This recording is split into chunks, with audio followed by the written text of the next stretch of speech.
Hello good people, welcome to my channel. My name is Edwin Geta Okibe. I'm the director Uhai Center. At Uhai Center, we offer consultancy services on alcohol, drug and substance abuse, corporate training in education institutions, churches and all social gatherings. We invite you this moment to learn with us. And to begin with, I would want to welcome you to my 13th anniversary. Today, 23rd of August, I'm celebrating my 13 years in recovery. I'm an alcoholic, a recovering alcoholic, and I would want to take you through some of the things that you people don't understand when it comes to alcohol, drug and substance abuse. So join me. It's been 13 years in recovery by the grace of God and by the support from the people who I stay with, my family members, my relatives, my friends like you. Thank you for being so supportive. Every 23rd of August is a special day in my life because I will not hesitate to say that I have lived three phases of my life. The first phase of my life is when I did not do alcohol at all. It was during my formative years. I was taken care of very well, went to primary school, secondary school, to high school, to the university. All was well. But just like I shared in my other video still here on YouTube, where I talked about the cup of violence, the cup of frustrations, when you have high expectations, yet you don't achieve them all, and you get the frustrations in that cup of violence. That led to me joining the second phase of my life, which was full of alcohol and drug abuse. I did a lot of alcohol from the year 2002 all through to the year 2011. I cannot give a proper account of my life during that period. Those were the days when I will sleep on the streets. Those are the days when I will get marks on my face. Those are the days when I'll sleep hungry. I remember in so many instances, my parents were called that their son has died somewhere. Those are the days when I'll be jailed. Those are the days when I would go through a lot of pain. People will not understand my situation. But like I always say, alcohol and drug abuse, addiction to substances, behavioral or chemical, is a disease. I went through that phase of nearly 12 years through the disease of alcoholism, and that led to addiction to these substances. Then, in the year 2011, 23rd of August, a day like today, is when my life took a turnaround. That's when I went for treatment. That's when I went to the rehab. And there is a lot of stigma associated with people who are in rehabilitation centers. I'm here today to demystify, to tell you that a treatment facility, a rehab center, is a hospital just like any other. I am a product of a rehab facility. I went there for 2 months, and today I'm celebrating because it's been 13 years since I came from rehab. And as you can see, now I'm a new creation. I want to give hope to all those who are suffering from alcohol and drug abuse, to all those who are suffering from other forms of addiction, to let you know that you can recover. Recovery is a reality.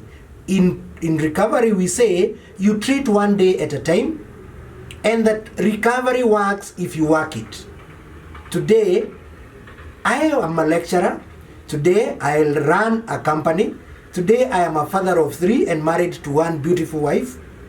Today, I am a model. Today, so many people look up to me simply because I have been supported. How I pray that you can support your loved ones who are going through a lot of pain. I would want us to have a very short look on what recovery is all about. Because recovery only happens when you have been into something. We talk of economic recovery. We talk of recovery from a hospital. Somebody who has been through malaria bout, somebody who has been through TB bout, somebody who has been through so much, they are in recovery. Recently we went through a very tough period of COVID, and we have recovered from that. And so what is recovery? What is recovery all about? Allow me to explain to you what recovery is all about, but in this particular instance, let's look at recovery from alcohol, recovery from drug abuse, recovery from antisocial behaviors, recovery from all these we are going to have a look at. And in particular, recovery from alcoholism, because that's what I have an experience in. Recovery is nothing but gaining information on what was troubling you.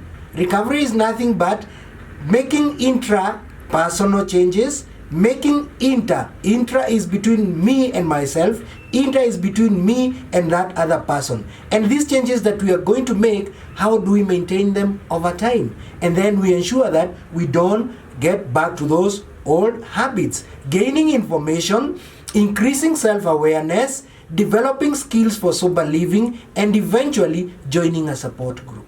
That is what recovery is all about. This is what I went through, but still, recovery cannot come into being without going through that formal treatment. And how does formal treatment happen? You have to accept that you've had a problem. You have to seek for that treatment. You have to actually reach a point and decide, this is not my life, I have to change. Then that calls for joining a treatment facility. How I pray that our parents, our loved ones, our relatives, our friends at workplaces, how I pray that you can support all those people who are in suffering. Right now, we are seeing a lot of change from the government. The problem of alcohol and drug abuse has been embraced from all angles. We are seeing there is a lot of political goodwill, and that tells us there is hope. Unlike before, when we were being told that huyu jamaa amejiwaste, this guy, it is his wish, let him die his life. But today, I appreciate that all of us, we are embracing treatment. Then we have to have those self-management skills.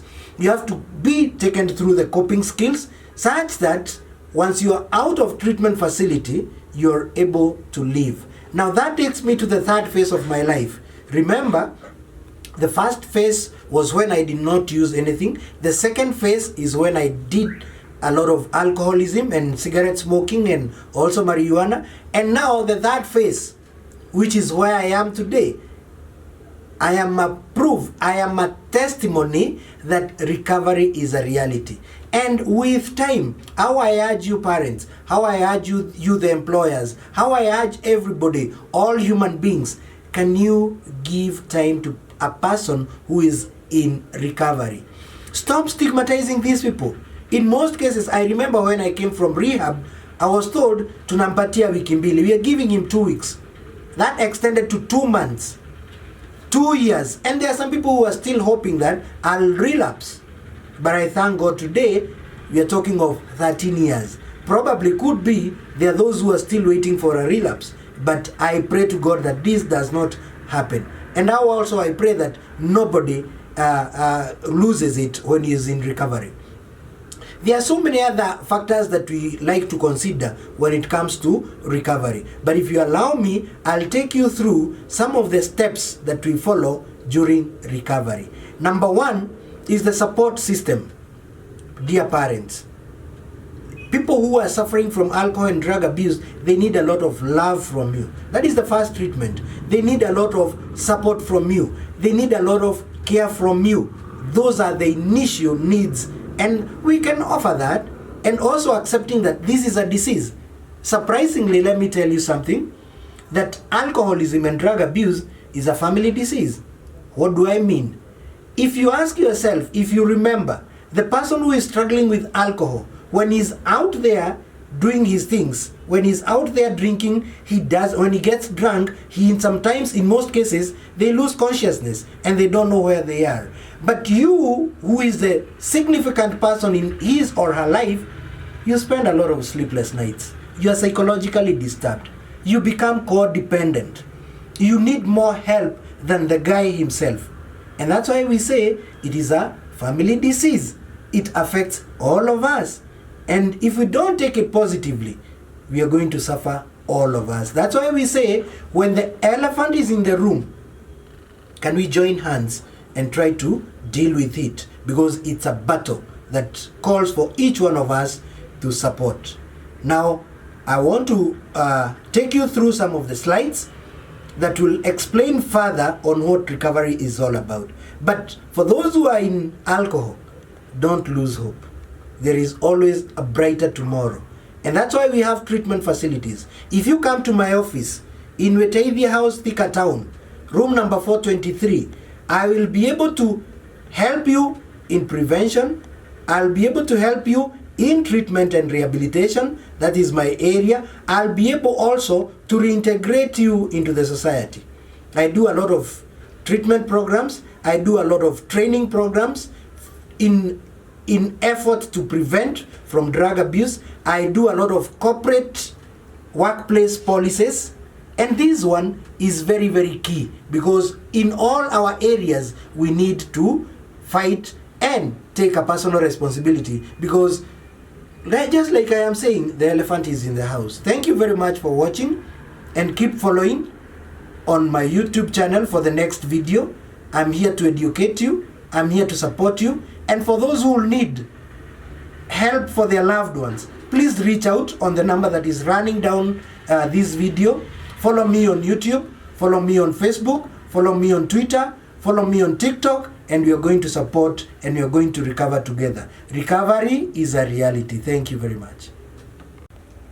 Good people, before I take you through the illustrations on how life is all about with the frustrations and the success in life, I want to introduce to you a book, Surviving an Addiction. This is a book that I did that talks a lot about how to prevent yourself from getting into alcohol, how to get out of alcohol, and how to live soberly after alcohol. And let me not specify on alcoholism alone, even other drugs. How to prevent from drug abuse, it is called Surviving an Addiction. How to prevent from using, how to come out of drug abuse, and also how to live after drug abuse. Then I've also done a small book, it is called Parenting for Positive Future. This one is a guide to parents. It is just a way, it's just showing you the way where you expect challenges. It is going to give you more information. But these books are readily available. You can always reach out to me through the number that is running down the clip so that you can get them. This one goes for 500 shillings. This one goes for 300 shillings. Now, let's go to our illustration. I would want us to remember that I talked about the cup of violence. And the cup of violence, this is something that I had shared in the previous video clip. And this is what life gives you. It is a cup. We expect our expectations, or which are based on our potential, is the cup full. But in reality, what life will give you is this little. This gap between your expectations and what you get in life is what we call frustrations. And this is where so many people go wrong, because they don't know how to deal with frustrations. They don't know how to handle failure. They don't know how or what to do when you are faced with an obstacle in life. And this is what leads to so many challenges in life. I want us to relate this one with this graph that is up here.